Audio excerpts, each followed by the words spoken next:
Ward 3 and Ward 1 are the oldest streets in Tucson, and they have the worst condition of asphalt around. It's older pavement, and due to lack of funding and lack of maintenance throughout the years, the roads have just deteriorated. My my material budget went from 1.1 million down to 600,000 for just materials. So we try to do as much in each ward as possible, so it is split evenly. So I have 91 people out in the field right now to do all this work. We have 5,500 lane miles of roads to repair. My maintenance areas are set up to the ward offices, and I went from a 12-man crew per ward office down to a 7-man crew.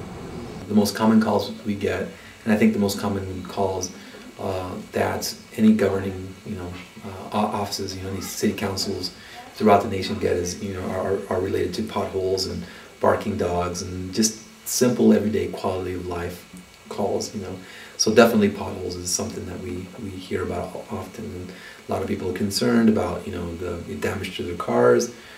They're concerned about, how their businesses are, the access to their businesses, and that kind of thing. So road maintenance is very, very important to our residents. Last week and filled a lot of the potholes. There's all fresh tar in different places, so you'll see that they have been making the rounds. And I don't know, I was thinking about that a while ago because we had a huge one over on the edge of Jacinto Park, and I was thinking, oh gee, it's going to take months before they get to that because of the city cutbacks, but they were there. So the work is being done. It's just obviously it's not fast enough for all of us. We certainly would want to have much more capacity in the budget to do more.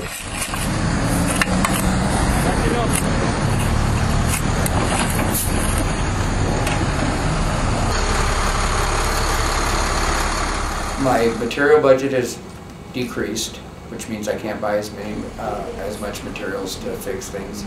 Also, they've asked us to do furlough days, which is now taking more manpower out of our workforce. It's basically a 3.5% reduction in our pay, which is 9 days per year.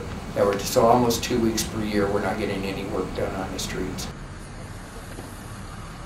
The Miracle Mile Festival is the 3rd annual. It will be taking place this Saturday, April 24th.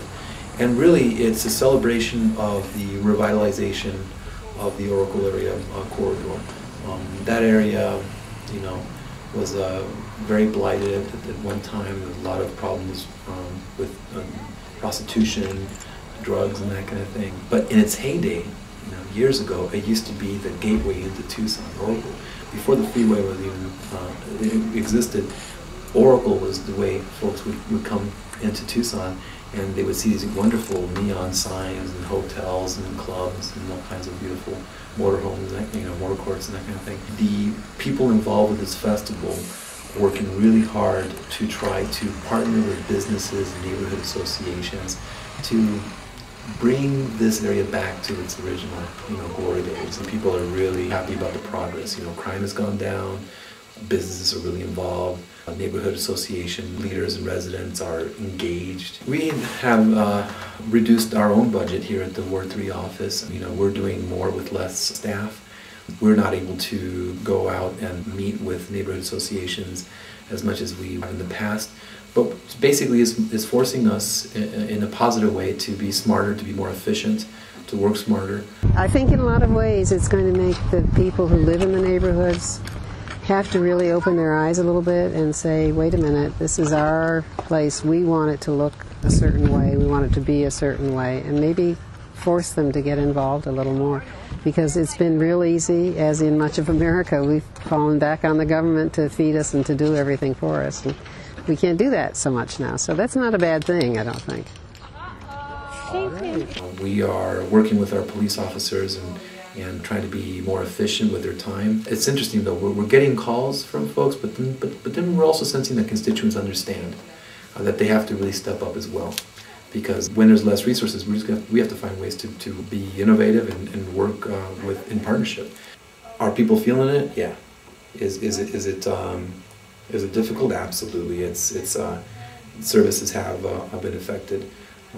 And we're not done. We haven't hit bottom, and there's still going to be difficult decisions to make for the next fiscal year, for sure. Yeah. But we will survive.